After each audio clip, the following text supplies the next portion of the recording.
Great, Joe here. Welcome back to We Need to Talk. Of course, this is a show that looks at football on the internet over the past 7 days. The 7 days that have seen Sergio Ramos in tears at the prospect of leaving Real Madrid. Ha llegado el momento, uno de los más difíciles de mi vida. Uno nunca está preparado para decir adiós al Real Madrid, pero ha llegado el momento de despedirme del Real Madrid. Llegué de la mano de mis padres.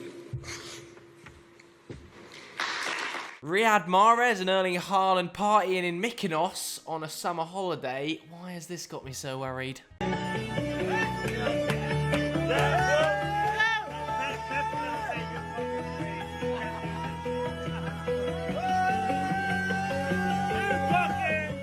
And Scotland fans preparing for one of the biggest games I can remember in recent history. Come on, England!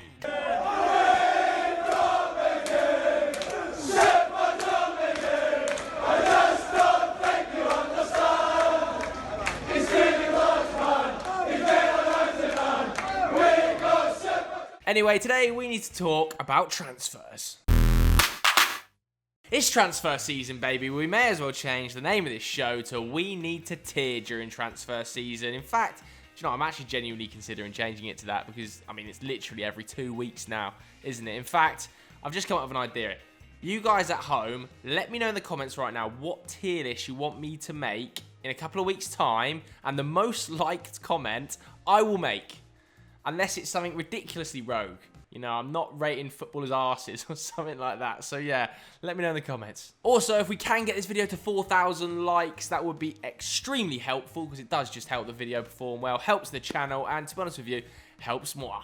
Okay, you guys have read the title of this video by now. Today we're going to be ranking each Premier League club's biggest transfer rumour. Now, unsurprisingly, I don't know the transfer rumour of every single club, i.e. Brentford, Norwich, Watford. So I went on my Twitter and I asked the fans of those clubs to comment, let me know what the biggest transfer rumour they'd seen for their club was. So I've collated all 20 sides and their biggest transfer rumours, and I'm going to stick them into 5 categories today.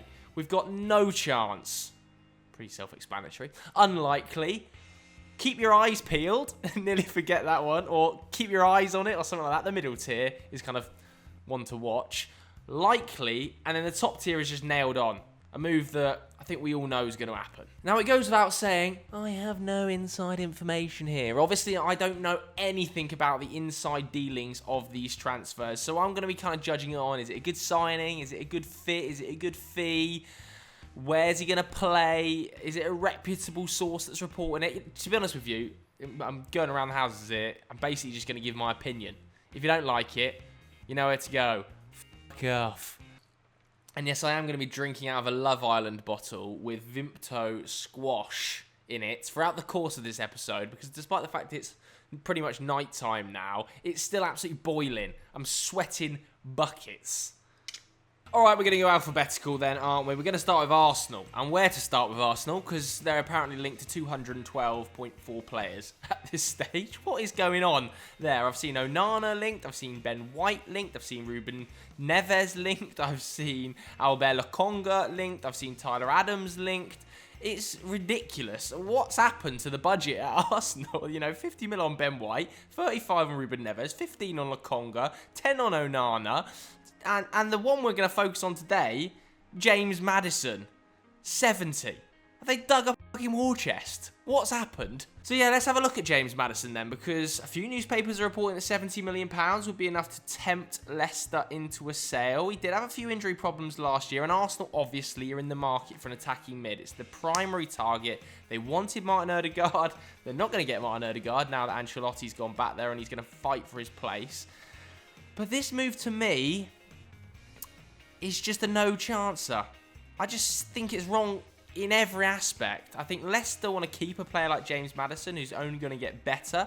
I think James Maddison's probably got higher targets than Arsenal, as weird as that sounds. You know, Leicester consistently finishing above them at the moment, so I don't think he'd want to go there. And Arsenal, I don't think are going to sign a £70 million attacking midfielder who has injury problems to come in and compete with Emile Smith Rowe. to be honest with you. It doesn't compute in my head. So yeah, obviously I'm putting that in no chance. Moving on to Aston Villa then. And this is another absolutely bizarre one that I can just immediately stick in no chance. There's no chance Aston Villa are signing Emile Smith Rowe. They've had a £25 million bid rejected according to The Athletic. Oh, what? Now, obviously, they're in the hunt for creators, aren't they? They've bought Buendia in at £35 million. Hopefully, this isn't some sort of signal that Jack Grealish is leaving if you're Aston Villa. The fact that they're also bidding for Emile Smith Rowe, I don't think it is. I think they're just looking to rise up the league. And Emile Smith Rowe is a young talent that's easily identifiable, that's a proven Premier League player. So, obviously, they're going to be interested in him because his contract's up in 2023. I think that's probably the root of this move, to be honest with you. I think his agent is probably ushering in rumours like this and bids like this in order to get his client an improved contract. And congrats, applause to him. It's working. He'll probably get 20 grand a week extra because of moves and bids like this from Villa. But let's face it, Emile Smith Rowe is not going Villa. Brentford, I had a bit of a trouble finding a rumour linking Brentford with a player, to be honest with you. I was asking a lot of Brentford fans. I was on some weird Brentford fan forum that's proper old school, like typing in forum opinions and stuff and old school emojis. And a lot of people were bigging up this Harvey Elliott's rumour that I've seen. I think it was first reported by the Daily Mirror. Obviously, Liverpool potentially looking to loan him out again. They loaned him out very successfully last season to Blackburn. He is still only 18 years old, and he does represent an extremely versatile, creative, and exceptionally potential and exceptionally talented forward. So there's no reason Brentford wouldn't be interested in a player like that. However, Brentford classically aren't a club that bring in loans like Harvey Elliott, and I don't think that's something they'll look to do too much this summer. I think they're more a club that are going to go and recruit from teams in Austria and teams in Germany that are young players that can come in at a much, much lower fee and give them value to resale. I don't think they'll be in the market for loads of loans. Harvey Elliott, I can't see this one happening. I think he might stay at Liverpool as a squad option this season. We're moving on to Brighton then, and the biggest rumour I could see here was clearly Nicolas Gonzalez. This one seems like it's almost done and dusted, to be honest with you, and Brighton badly need goals. Hopefully Nicolas Gonzalez can come in and provide those goals, because he does seem, statistically anyway, like a very, very solid prospect. Over 4 shots a game, 50% of them are coming from inside the box, and let's face it, Brighton need a goal scorer. Neil Maupay underperformed expected goals by like 5 or 6 last season, I think. Overall, Brighton underperformed expected goals by 13. I don't think Maupay will have a season like that again. It almost definitely won't happen. So if you can bring in a striker to complement Neil Maupay, I think that's a really smart bit of business. And it seems like Nicolas Gonzalez is going to be that guy, to be honest with you. A £23 to £25 million fee seems to have been agreed between the two players. I can't say I've watched Stuttgart religiously. So if you're a Stuttgart fan, let me know about this transfer below in the comments. But yeah, this one seems pretty likely now. Next up, we've got Burnley, and I love this move. I love it. This is the most Burnley player ever. It's Nat Phillips, the human cannonball. This guy, I mean, we call Harry Maguire slabhead. What's Nat Phillips' nickname? Because I've never seen a man head so many balls. £10 million is the fee being rumoured here. Now, let's not forget Burnley's record fee is still only £15 million. I think it was on Chris Wood, actually. And that is quite a sizable amount of money, £10 million for a player who's probably going to be third choice centre-back if he was to go to Burnley. Let's face it, Ben Mee and Tarkowski is a pretty solid partnership. Even though Ben Mee did have injury problems at the start of last season, do you know what? Just because I love it, I'm going to stick it in nailed on. I don't think it's actually going to happen. It should probably be an unlikely / keep your eyes on it. But I'm going to stick it in nailed on just because Buckethead's everything, and that's so Sean Dyche. We're moving on to Chelsea now then. Obviously, Erling Haaland is a big rumour, but to be honest with you, I'm just bored of talking about it. So I'm actually going to do Ashraf Hakimi here, because I think this is a really, really interesting move. Inter Milan are obviously in massive financial difficulties, need to offload about £80 million worth of assets. And Ashraf Hakimi probably represents that in one single player, so he's likely to be the guy they let go rather than Romelu Lukaku. Now, PSG were also interested in Ashraf Hakimi. Seems like they might have slowly turned their attention a bit more to Serge Aurier. And that might leave a free run for Chelsea. They already had a €60 million bid knocked back. And clearly this means that Thomas Tuchel's going to stick with that 3 at the back system. He's going to play wing backs. And Ashraf Hakimi is the best right wing back in the world. The best young fullback in his position in the world last season. So you can see why Chelsea are interested. What it means for the future of Reece James, I'm not too sure. Does he then operate as a right centre-back as he did in the FA Cup final when we see Azpilicueta slowly phased out of the team? Personally, I'm going to put this in the keep your eye on category because I could see something like this happening. A bit madness from Roman Abramovich and a player of that calibre coming in. But it's not totally necessary for Chelsea. It's not like a huge, I want to fix that problem as much as signing a striker is, in my opinion. Moving on then to Crystal Palace. Again, pretty much a big old dearth of rumours here. But one I did see, and a few Palace fans suggested, was Conor Gallagher, which I think would be a really smart bit of business. £15 million, apparently Chelsea wants, as part of that sort of clear out that they're going to have this summer that's going to see the likes of, Ruben Loftus-Cheek. I think Bakayoko's already gone. Tomori, sadly, shouldn't have been sold, has been sold. There's going to be quite a few players that go out, isn't there? I'm trying to think of some other names. Maybe Kurt Zouma. Hope he doesn't, but he might leave the club as well. There's about 200. I've forgotten them all. But yeah, Conor Gallagher is likely to be one of those players as well. I think he had a pretty good season last year at West Brom. Was one of their better players in a pretty dismal campaign. And Crystal Palace need midfielders. They need midfielders badly. I'd be excited if I was a Palace fan about the prospect of bringing a player like Conor Gallagher with a high ceiling as he's got to the club. So I think this is good business. I'm sticking this in likely. Moving on to Everton then. Clearly the biggest rumour I could find here was Matheus Nunes. But having said that, Everton, without having a manager there, it's so hard to predict who's making these signings. Marcel Brands is just signing players that the new manager, the incoming manager, might not want. Does Rafa Benitez want Matheus Nunes? Obviously close to agreeing a €20 million fee if you believe reports in Portugal. I think it's from Ebola and Record. I personally never believe reports in Portugal. Those two papers in particular reported Manchester United signing Nicolas Gaitan 400,000 times. So I'm sceptical. And again, I haven't watched loads of Sporting this season. From the moments I have seen of Nunes, I think he still looks pretty raw, still looks a little bit underdeveloped, but obviously he can play in a couple of different positions. And I spoke to a few Sporting fans that said he can play as a 6, he can play as an 8, he can play on the right as well if they need him to.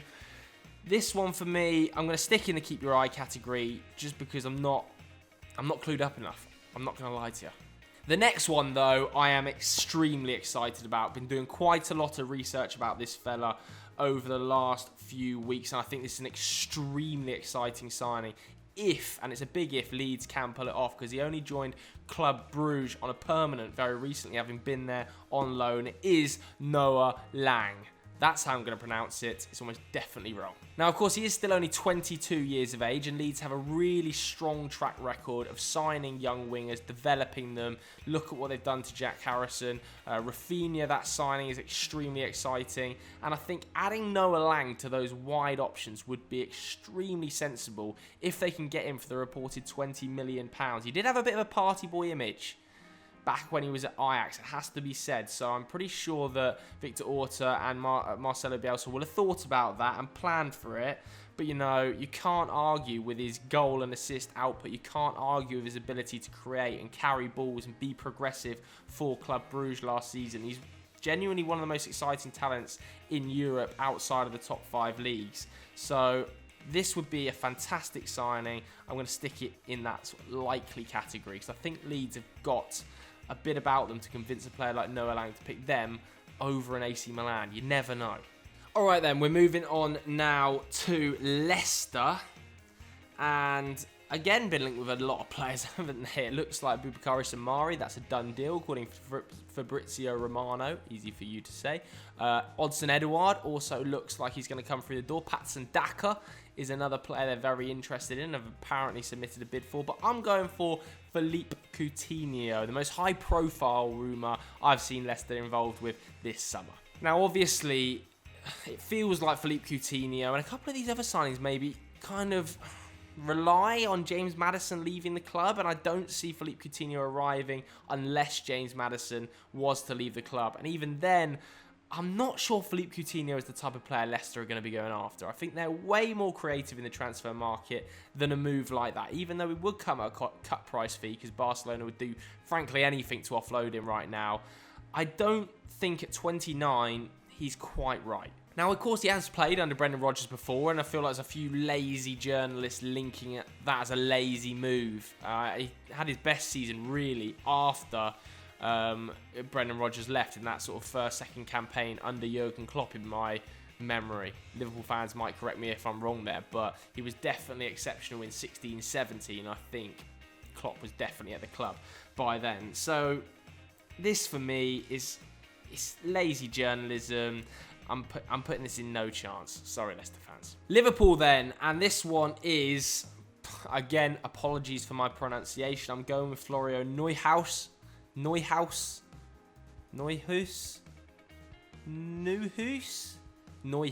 Let's stick with Neuhaus. Obviously, the Reds are looking for that Gini Wijnaldum replacement. He's a very difficult man to replace because he can operate in a number of different roles. He's very tactically versatile, and he is very, very willing to sacrifice output for the team, which is hard to find a player that's as unselfish as that in European football. And Neuhaus does offer cover in most of those areas. He's operated as a single pivot. He's operated as an advanced midfielder, more of a central midfielder.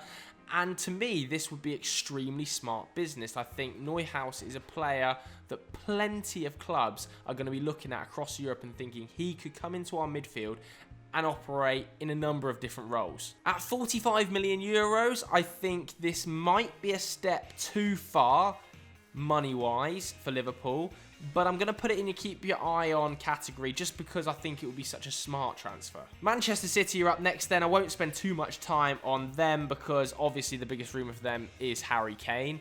Manchester City, I think, want this move to happen more than any other transfer possible. I think he's the perfect striker for a Pep Guardiola system. Links up play, brilliant finisher, deadly around the penalty box, but also offers plenty more around it.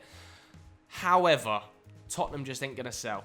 Tottenham are not going to sell this summer. The managerial mess that has been at Spurs, 7 targets, 7 failures. Now we're on to Rino Gattuso, who, quite frankly, is what's gone on there, I don't know. But I just don't see how Harry Kane gets an exit. For the managerial business to go so badly wrong and for Kane to leave, I think there would be pitchforks at Daniel Levy's door. So I'm going Harry Kane. Sadly unlikely. Not sadly, actually, because I'm a United fan. I want that to be a no chance. What the fuck am I talking about? Moving on then to Manchester United. Not going to waste your time on this one. I've spoken about him on every show. Jadon Sancho. This one's happening this summer. If it doesn't, I'm out that window. Nailed on. By the way, £77 million for Jadon Sancho is a bargain. Just thought I'd slip that one in. Seriously good value. Newcastle then. Joe Willock is obviously the biggest transfer rumour I've seen, and all of the Newcastle fans on Twitter wanted me to talk about. Arsenal apparently want £25 million for him though, and I just don't think Newcastle are going to spend £25 million on a central or an attacking midfielder like Joe Willock. I know he scored 7 goals in 7 games, massively overperformed expected goals in that time. Obviously, I think they're around 4, so pretty much double his expected goals output, but he was effective under Steve Bruce. There's no denying it. I don't think it's going to happen. I don't believe they would spend £20 million on him, and I'm not sure he will want to go back to Newcastle. Sorry, Newcastle fans. I think he must consider himself slightly higher caliber than Newcastle. Unlikely. Norwich then, again, I was really struggling. Don't know loads about this Norwich squad or setup. Obviously, they've lost Emiliano Buendia. They need to replace that creative output. And the biggest transfer rumour I saw linked over the last couple of days was Adam Armstrong. I know they're in a bit of a battle with Southampton over a move for Adam Armstrong. He's only got 1 year left on his contract, and the reported fee is somewhere between sort of £8 and £12 million, which for a player of Armstrong's quality seems like decent value. Now, I know he wouldn't come in as a direct replacement for Emiliano Buendia. He's very much played through the middle almost for Blackburn this season. And what was it, 28 goals in the Championship? Absolutely exceptional. I think that's just 5 behind Ivan Toney. And I haven't seen Adam Armstrong linked with anyone other than Southampton and Norwich. So yeah, I think Adam Armstrong would be a smart bit of business. He'd come in and he'd complement Teemu Pukki's goal output. And that's something they're definitely going to need next season without Buendia's creativity there. I'm going to put it in, keep your eye on, because I think if they can get hold of him, it would be a really good bit of business, but I think he might end up at Southampton. As for Southampton, obviously they need left-backs. Without Ryan Bertrand at the club, they've been linked with Junior Firpo. Now, he did only make 3 starts for Barcelona, but Junior Firpo, let me tell you, Southampton fans, is not going to be playing at St Mary's next season. That's going straight in, no chance. On to Tottenham then. As I'm aware, this episode is dragging on somewhat, and Tariq Lamptey is the big name I've seen linked here. I don't get it. I just don't get it. Serge Aurier looks like he's off to PSG for about £20 million, so there is a huge hole in that right-back slot, isn't there? Because Matt Doherty is a wing-back, but Gennaro Gattuso is going to be the manager by the looks of it. Gennaro Gattuso had the most success at Napoli playing a 4-at-the-back system. Lamptey is a right wing-back. Doherty is a right wing-back. Lamptey at Brighton has played exclusively on the right of a back 3, you know, as a wing back, not in the centre back role, obviously. Go and sign a right back. I don't get this move at all. He's also coming back off of a season that has been totally capitulated because of injury. This, to me, would make little to no sense. Brighton are also more likely to sell Ben White. I think they're going to take that money and reinvest it into the squad. Tariq Lamptey to Tottenham, I think, there's just no chance that, man. Moving on to Watford then, let's fly through these last 3 teams. I've gone for Arnaut Danjuma, £25 million from Bournemouth is the rumoured fee. And how good would that be? Danjuma and Ismail Assar on the wings. I would be very excited about that as a Watford fan. I think Bournemouth are going to be asking for fees like that though, because one sale of a player like that for Bournemouth really does help towards what's been an awful financial season for many clubs in the EFL. So I think Danjuma is one to keep your eye on if you're a Watford fan. That could be a bloody good bit of business. All right, next up we've got West Ham United. Now, the biggest transfer rumour I could find with West Ham was actually Patson Daka. This would be a sensational signing. Obviously, they do need a striker.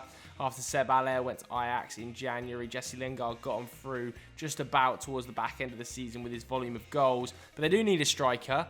And Patson Daka is one hell of a striker, you know, 28 games, 27 goals in the Austrian Bundesliga this season. Sensationally talented. I'm sure he's going to be punching for Champions League clubs.